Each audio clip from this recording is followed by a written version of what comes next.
Welcome to Grappling with the Gray, a forum for promoting an ethical mindset and ethical decision-making to help us more clearly see both sides of complex issues and better navigate the moral challenges of everyday life. I'm Rabbi Yonason Goldson, and I would like to welcome today's panelists. We have Laura Gray, who is a passionate people connector, columnist, author, and development director of the ALS Association of the Northern Ohio chapter. Jonathan Ross is an executive for a defense manufacturing company, writer, and management and communications consultant as time allows. And Annette Simmons is a speaker, trainer, consultant, and author of The Story Factor, named one of the 100 best business books of all time. And you told me how many women are on that list? Well, the first time it came out, there were 3 women. It was me, Twyla Tharp, and Katharine Graham, which, I was like, company. Well, it's amazing company. Now there are 7 women. Okay. Well, all right. We're moving in the right direction. Well, thank you all for being with me today. And here is today's ethics challenge. In February 2017, Dr. John Bates made headlines by claiming that his former boss, Thomas Karl of the National Oceanic and Atmospheric Administration, had knowingly misrepresented data to influence government policy on global warming. Predictably, climate change skeptics railed against the corruption of the scientific community, while climate change advocates charged Dr. Bates with exaggerating his claims. For the sake of our discussion, let's assume the charges are true.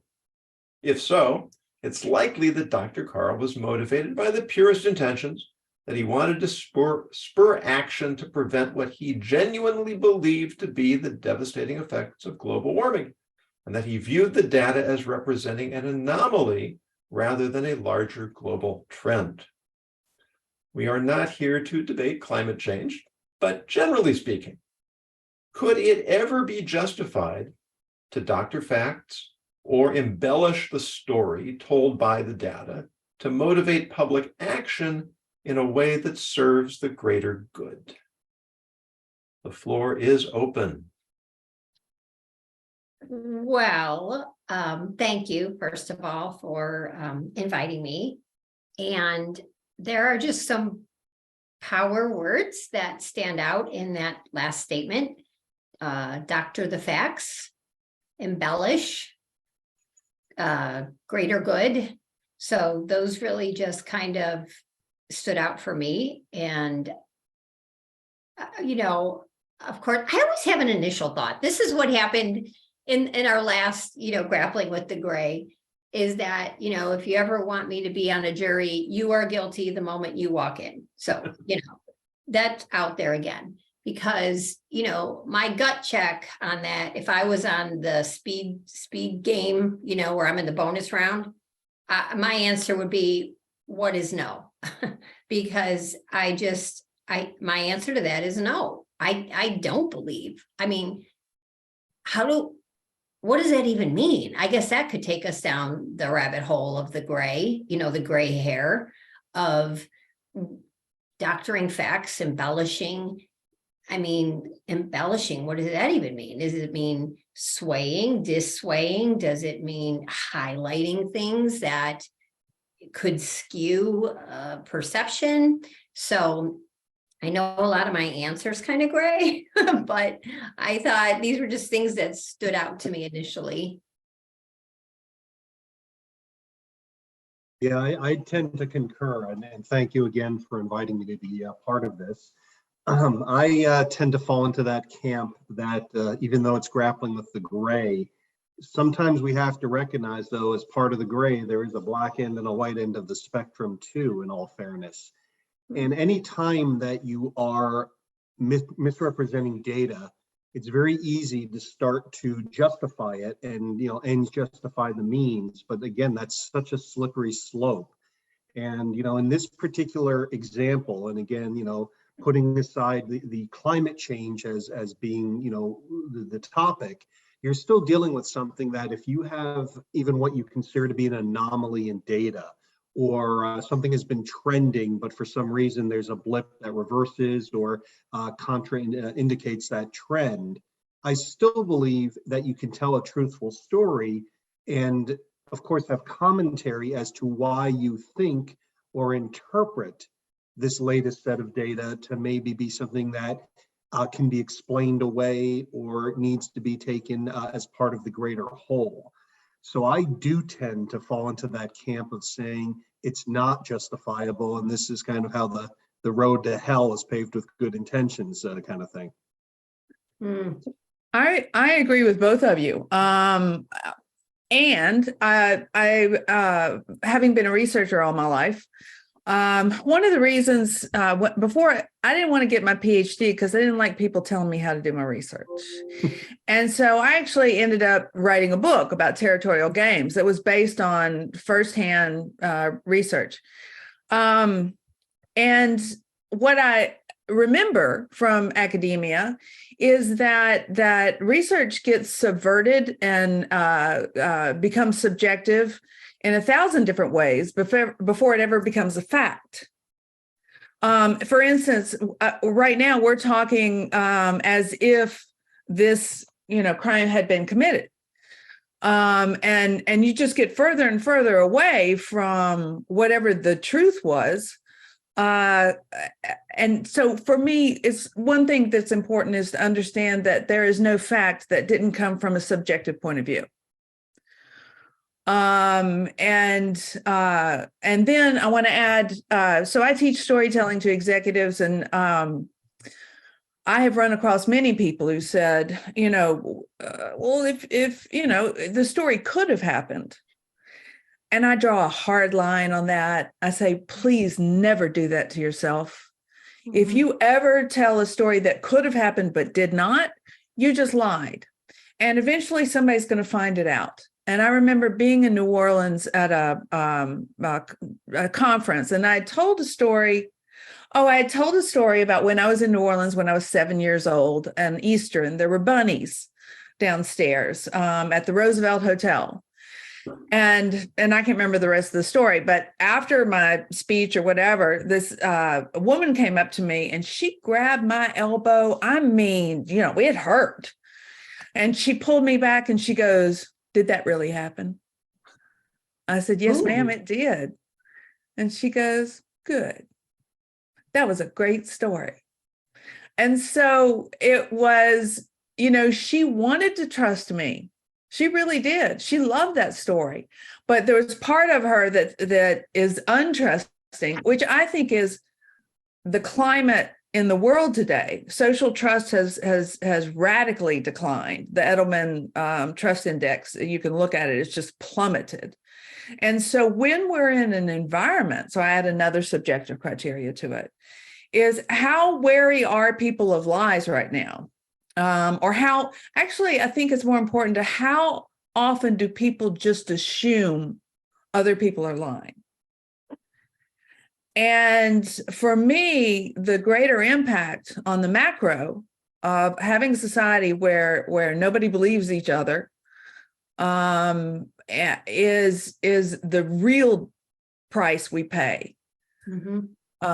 When we mess with the truth. You made me think about half a dozen things I'd like to respond to there, and so I'm going to just have to pick out one or two. But you did remind me of one of my favorite quotes from Mark Twain, that there are three types of lies: lies, damn lies, and statistics. And your comment that all facts come from a subjective point of view is really something we could take to heart. But we shouldn't all be of one mind here. The people and then the public will often take, let's say, gray matters and interpret them in the way that fits in with their preconceptions. Mm-hmm. So if I'm an advocate for what I believe is a very serious, critical issue, like climate change, and I know that if there's any wiggle room, some people are going to grab onto that and use that little bit of ambiguity to discredit this movement that I'm passionate about. And therefore, I want to present my point of view as black and white as possible. In my mind, I'm really serving a greater good. I'm serving a cause. There's the truth of the cause outweighs any less than pure representations of truth in the details. The problem with that, of course, is that one person's caused a or righteous cause could be abhorrent to someone else, right? So it almost becomes Talmudic at that point, where you start to question, again, on the surface, if you truly, to use climate change, believe that this is something humans significantly contribute to, and by taking XYZ actions can reduce, it's very easy to, I suppose, be very self-righteous about that. It's in a more complex environment where maybe it's not enough, or anything you can suggest to mitigate it is still probably not going to have a great effect. You're starting to basically infringe on potentially people's freedoms and choice and other things along those lines. So, and again, we do live in a world where confirmation bias is rampant. Again, a lot of people want to essentially select their own facts. And at some point, if we're in a post-truth world where nothing is objectively true, again, it's very hard, I think, to hold a society together if we can't agree that there's such thing as any form of objective truth, and everything is subject to people's personal interpretations and or desires, or is justified because their belief is somehow more equal than someone else's. And I think that's where this often does end up. Yeah, I would go ahead. Go ahead, Laura. I'm like you, Yonason, when I'm hearing these things, and there's so many things I want to glean from all of it, when Nat brought up, the social distrust that we're having collectively. And I think that's where, and this is me, but where, for me, it's important to circle back to self. And Jonathan mentioned our world. And when I hear those words, and I'm like, but it's my world first. So what is my instinct? What is my intuition? What is my gut check? And I think that we have collectively, myself included, gotten to external, everything is external, glory, gratification, pain, information, truth, trust, love, lust. It's like, where am I? Who am I? And I, quite honestly, just feel refreshed as I'm entering this new phase of life to recheck back in with who I am, because I also feel that if I look around and see lies, I'll always see lies. If I look around and see truth, I'll find truth and I'll seek it out again and again. Laura, you bring up a point that's really important to me, going back to statistics. And that is that we have bought into, as a society, that these external measures are measuring what they say they measure. For instance, love is now clicks or likes. Yes. How many people connect to your LinkedIn, and those external measures get interpreted as facts. And I see the world from a storyteller's point of view. There's the fact people, the dogma dudes, and then there's the mystics. And all the world's great ancient governance structures, beginning with religion, have a little bit of both. And external criteria is by definition inadequate to represent self or a moral feeling. And so I've written a lot about, storytelling, for as far as I'm concerned, was invented to take moral lessons when rules won't do. And in the Jewish tradition, midrash stories, in Christian tradition, Jesus's parables. And these stories are where things are factored in to where there's almost 5 or 6 different points of view, which you can't do with XY axis. And so when you talk about, including self, like what's my moral obligation, and even assuming that there could be a moral obligation to withhold some information. Let's just say, I mean, we lie all the time, all of us. If I ask you if my dress makes me look good, you better say yes, So lying is a part of society.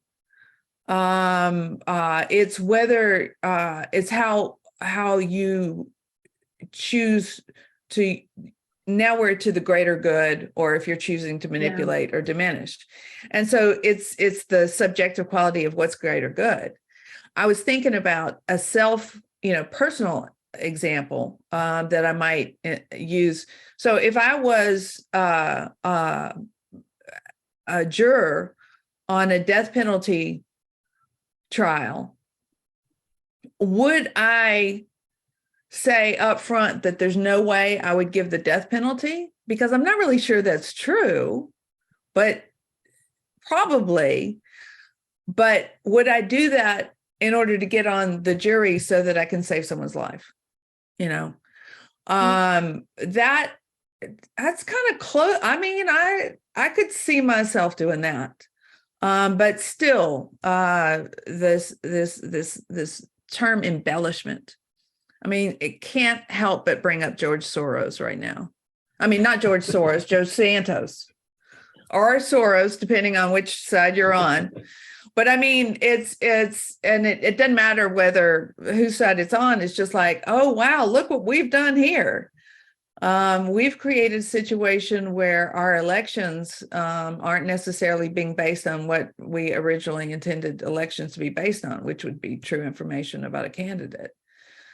So yeah, but that goes back eons. I mean, you bring up a recent example, which is fair, but we can cite a presidential election of 1988 for a number of others. And I'm saying this, I'm not, hopefully I don't appear to be disagreeing with you. You're bringing out these points that actually I resonate with me. But when you make a statement, whatever the words are, about that lies are a part of society, and that's a true statement from you, by the way. I don't disagree with that. It bothers me. Why? So should we just say, okay, should I just tell my children? Well, no, we should. And I'm not disagreeing with you. It just no. We should have 1 hour discussions with 4 people on ethics on a regular basis. That's what we should do. Oh, right. I mean, because communication goes a long way, as opposed to me sitting at my keyboard going, "Oh, really, Annette?" Right? They did a study that is fascinating. It just fascinates me, and because it's actually happened to me too, that they have asked people after an event to write down what happened. Yeah. And then some weeks later, they asked them what happened. Mm-hmm. And frequently, their memory after just a few weeks was significantly different from what they had journaled immediately after. And then they showed them their own journal entry. And many of them refused to believe what they wrote in the moment. I can see that. And that's why these decisions should never be left to one individual. Dialogue and consensus it's never going to achieve equality and justice, but it's going to get us a lot closer than parliamentary procedure, where half of the people still aren't convinced at the end. And so there's some assumptions about how the truth, how we decide what is true, that are coming into question now. You mentioned, Annette, Medrash, which is a body of rabbinic literature that combines historical vignettes with parables. Mhm. Now, some of the midrashim are obviously historical, and some of them are obviously parable. And Mhm. many of them, it's not clear. Mhm. And it's fascinating to me that the rabbis apparently intentionally blurred the lines between history and moral philosophy, as if to tell us, don't think it's so clear cut. Mhm. Mm. Ask totally yourself, agree. engage in discussion, get other opinions and angles, because if you're just relying on yourself, you may be absolutely certain and you might still be wrong. Jonathan, you have any thoughts? Yeah, because I think in that reminds me, I always enjoyed history in school, and even as an undergrad, it was probably my third major, if you will, in terms of sheer number of courses that I took. And I think a lot of people, it seems, are resistant to the idea of history, possibly because it's often taught as just memorize facts, memorize dates, and so much is lost, in my opinion, when you do that. But one thing I think that is very clear is, again, teaching history as absolute fact is sometimes problematic because, as the saying goes, history is written by the victors, and it often does represent a particular point of view. And even if you don't have access to primary sources, or you don't potentially do some deeper research, it's very easy to get a very narrow scope view of what something is and not realize there sometimes are legitimate other interpretations. Now, with all that said, and having been someone who was trained in high school as a journalist and recognized by Columbia University for the quality of our journalism program, I don't think one even has to be political if one's honest to say the standards of journalism in this country have plummeted to such an abysmally poor level. And I'm not just talking about the mechanics of writing, although that's a large part of it too, but just the ability to actually tell a story, to research, and of course, quote, stick to facts, which often does not happen anymore. We were hammered into our heads that unless you're writing an opinion piece, you cannot interject a personal point of view. It's unethical. And so journalism, when properly done, like many other professions, and perhaps even more importantly, is supposed to have ethics, because without journalism, you can't really have a vibrant democratic system, whether it's a republic or whatever form it takes. And I think that's one of the, maybe a little bit outside the scope, but adjacent to this discussion is it's our willingness to suspend any notion that there's a responsibility towards, quote, truth, or at least reaching some common ground. I do find highly problematic. We can mock lawyers for this notion of there's no such thing as legal ethics, yet you can't have a legal system if lawyers don't have any kind of ethical compass, because then you're just playing semantic games with the law. So, it's an interesting direction to go. I mean, obviously, I think the three of us clearly are instinctively pulled down a certain path. We understand there are grays. I suppose if there was someone here who could advocate absolutely, as long as your cause is deemed righteous, you can lie through your teeth. I mean, politicians do it all the time. I mean, and we can, maybe that's not a new phenomenon, but what I'm finding more distressing, it seems like we now live in a world too where the majority of people just shrug their shoulders and go, yeah, they lie to us, but we'll still elect the same people over and over again. Right. We end up with people serving at high levels of government for decades. They're becoming multimillionaires on salaries that should not be possible, but nobody wants to say it's obvious the corruption, even though it's obvious the corruption. And then we wonder why it doesn't get any better, because 1/3 of people will fall on the right, 1/3 will fall on the left, and another third is amorphously somewhere in that middle, depending on who's offering them a freebie this week. So it's tough. I mean, I think though, it's one of those things where you do question how long can a society stand if it allows itself to continuously degrade like this. I really appreciate what you're saying here. The journalistic standards have been, again, affected by what, Laura, you and I were talking about it earlier, which is this whole external criteria. And the algorithms choose based on outrage. And so it's almost like this, we're lab rats in this 30-year experiment about digital communication. And the result is that if everything is judged based on some sort of algorithm, a 0 or a 1, that is designed only to get attention, then we're going to continue to become a society where moral outrage is what sells. And we couldn't have anticipated that, but I think disdain is addictive. I think people who feel powerless just get a lot out of disdain and cynicism. I remember saying, because I would be consulting with clients and say, oh, these tech guys are just so cynical. And my definition of a cynic is someone who is actually an idealist, who is afraid to be disappointed one more time. I like that.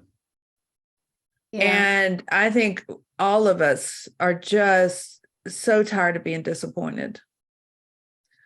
That it'll be a wonderful thing when we start to get together and say, okay, how can we build this back better? Well, I think we start with ourselves, quite honestly, and I keep circling back to that. But, when, Jonathan was bringing up, which is a true statement, and boy, I'm going to use the word true and lie. It's a true statement that, yes, everybody, has lied. The politicians are lying, and people, oh yeah, I'm surrounded. People just go, oh, well, yeah, but at least we know what he lied about. Oh, what? How does that even make sense? That's like living in Ohio and it's completely dreary out, and we all look at, well, at least it's not snowing. What? So now we have a range of lies. There's a lie, there's a white lie, there's a fib, there's a half truth. No, excuse me. There's a lie and then there's truth. And I start with myself. That's the only behavior I can control. That's the only behavior I can change. So, and yeah, that sounds like rainbows and unicorns. Well, then sign me up, because I'm not going to live in disappointed and disdain I don't want to, because we can all live there. Like you said, there becomes a comfort level where, oh yeah, you watching this, oh, it's horrible, isn't it? Yeah, but I can't change the channel. Yes, you can. So I just get so passionate about that. Yeah, it's interesting. You one of your statements is I know I can control myself. And I've run self-awareness workshops for decades. And I can admit to you that I cannot control myself 100% of the time. I say some mean things sometimes, or sometimes I forget to say thank you. And so again, I think there's a little bit of danger in this, truth versus lie, duality.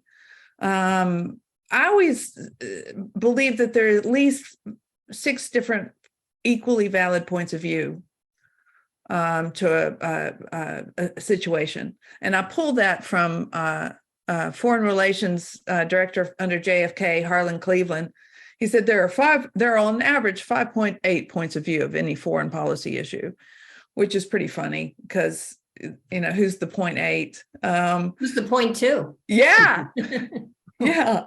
So anyway, it's just in that the multiplicity of interpretations, I think, is something Amartya Sen, who won a Nobel Peace Prize for economics, was pointing out that equality is mathematically impossible to achieve. And you can, a bunch of math guys have tried. But there's an embarrassment of riches in between. And then I'll call this, instead of equality, I'll call this truth. Absolute truth is impossible to get to, but we're over here. And there's a whole lot of room here to get it lots better than it is. And I believe what you're saying is focusing on yourself and your instincts about morality. I think we were gifted physiologically because our survival depends on it, with a sense of what is the right thing and what is the wrong thing to do. This has been really a marvelous discussion. We could definitely go on. I'd like to just sort of address 3 points that you've made collectively. In Jewish history, there were 2 great academies of Jewish study 2,000 years ago, and they fought passionately, and yet they were always friends. They respected each other. Yeah. And we follow the majority opinion, but not only because it's the majority. When they recorded their decisions, they always recorded the minority opinion, and they always recorded the minority opinion first. Because only when you understand the other side of an issue do you fully understand your own. And the sages say the minority were not wrong. They simply had a different perspective. And through their debates, they all came to a greater appreciation of truth, that we need each other. Conservatives and liberals need each other so that we don't spiral off into extremism. To your point, Laura, there's a Jewish concept called tikkun olam, which translates as repair the world. But the way we understand it, it doesn't mean go out and save the whales and save the snails, which is fine. You can do that. But it's exactly to your point. The world I have control over is me. And to your point, Annette, it doesn't mean that we're always in control.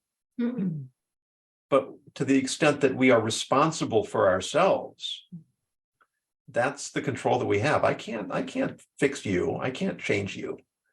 But I can take responsibility for myself. And then I'd just like to wrap up with one point, because I came across a video that popped up in my feed a couple of weeks ago that I hope everybody has a chance to see.